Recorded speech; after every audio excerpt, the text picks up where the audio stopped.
Chers amis, bonjour. Parashat Acharemot. Nous sommes dans une classe. Shmuel a la direction de plusieurs classes pour donner un cours sur l'importance du problème, on va dire comme ça, du téléphone.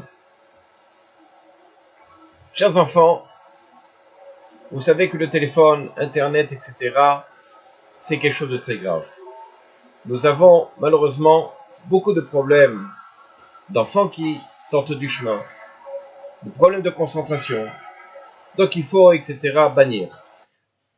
Shmuel, effectivement, continue son cours sur l'importance du téléphone. Mais, malheureusement, les enfants chahutent, n'écoutent pas tellement. Lorsqu'on va poser la question à des enfants, pourquoi tu n'es pas sage? C'est un cours qui est important, pourtant. Alors, il va dire, oui, mais le Rav Shmuel, lorsqu'il nous donne cours, souvent, lorsqu'il fait référence à un texte, il sort son portable en classe et il montre les références à travers le portable en disant que on peut tout trouver dans ce portable. Alors je ne comprends pas. Effectivement, on peut se poser la question nous-mêmes. Est-ce que c'est un comportement adéquat? Alors, effectivement, la Torah nous dit comme ça, le Chafetz Chaim nous dit la chose suivante. Dans son livre Shmirat HaLashon, à la fin du chapitre, du premier chapitre, il existe, comme ça il dit, une autre mitzvah importante qui permet d'éduquer ses enfants dans la Avodat Hashem, dans le service divin. C'est lorsque l'enfant, il voit son père aller au Beth HaMidrash, au centre d'études, avec une joie intense. Alors, évidemment, l'enfant va s'habituer à cette mitzvah-là, de quoi d'étudier, et le kavod d'Hachem va grandir grâce à ce papa. Nos Chachamim nous disent comme ça, dans la Gemara de Baba Metzia, 107b. Keshot tatzmecha, keshot acharim. Remets-toi toi-même en question avant de remettre en question, de réprimander les autres. Cela veut dire quoi? C'est que si on fait une remontrance à quelqu'un, sachant que soi-même on n'est pas adéquat, alors non seulement les paroles ne vont pas être acceptées, mais plus que ça, c'est que le Rav ou l'éducateur, d'accord, qui ne montre pas l'exemple, le problème, c'est que en face, la réaction risque d'être non seulement de dégoût, de répulsion, voire même de ce qu'ils avaient, les enfants, risque de les faire partir. Par exemple, vous avez la notion du Rav qui vient et qui dit il faut se réveiller à l'heure, il faut aller à la prière, il fait tout un cours là-dessus. Et lui-même a des difficultés à se lever le matin. Et souvent, on ne le voit pas. On ne le voit pas à la tfila. On le voit arriver entre deux, etc. Mais on ne le voit pas à la tfila. Très peu d'occasions, on le voit dans la semaine faire shacharit, la prière du matin. Alors, évidemment, les enfants vont prendre graine et vont dire, mais si le Rav n'est pas là, pourquoi moi j'ai l'obligation de venir? Lui aussi il a l'obligation.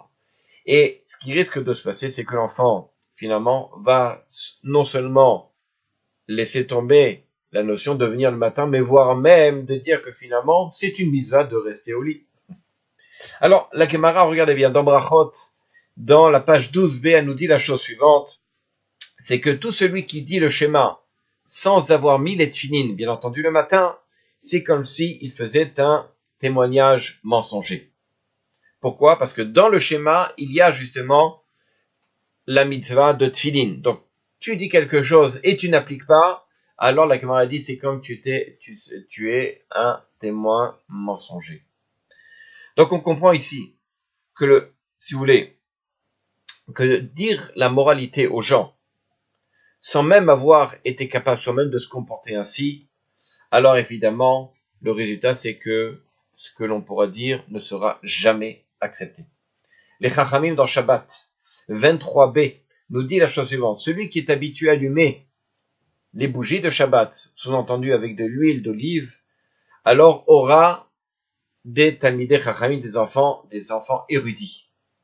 Là-bas, les Chachamim, les sages, ils nous expliquent qu'est-ce que ça veut dire. Est-ce qu'il y a une relation entre le fait d'allumer et le fait d'avoir un Talmid Chacham? Non, c'est simplement le fait que comme on allume à l'époque, donc on n'avait pas d'électricité, on allumait les bougies et ça nous permettait donc d'avoir la lumière et de pouvoir, donc le papa, étudier encore à la lueur des bougies, donner un exemple aux enfants, et c'est la raison pour laquelle les enfants, voyant leur père étudier Shabbat très tard à la lueur de bougie jusqu'à ce que ça s'éteigne, donnaient l'envie aux enfants de devenir eux-mêmes des érudits.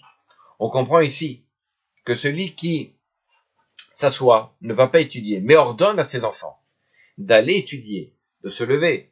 Alors, non seulement il ne donne pas l'exemple, bien entendu, aux enfants, mais plus il risque d'éloigner les enfants, même de l'étude.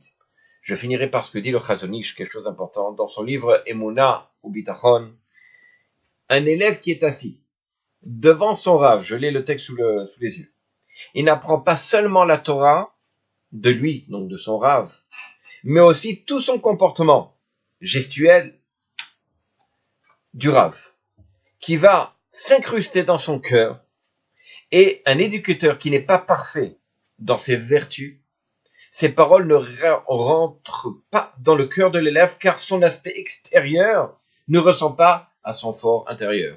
Toho keboro. Et il va apprendre plus des actes de son Rav que de son enseignement. Et plus l'élève est jeune, plus il va absorber le comportement de son Rav, même les gestes qui ne sont pas tellement expressifs, l'enfant va les retenir. Le Rav doit donc, comme ça il finit le Chazon Ish, faire très attention dans son comportement et dans ses actes. C'est ainsi que la Torah, dans la paracha, elle nous dit la chose suivante. Vekafar, dans le Perek Tetzain Pasuk Vav, Vekafar Beado ou Bead Beto, il a expié la faute pour lui d'abord, et ensuite il a expié la faute pour sa famille. C'est le pasuk qu'on lit à Kippour. Avant de vouloir être capable d'expier la faute de la famille, il faut être capable d'expier notre faute. À bientôt. Shabbat shalom.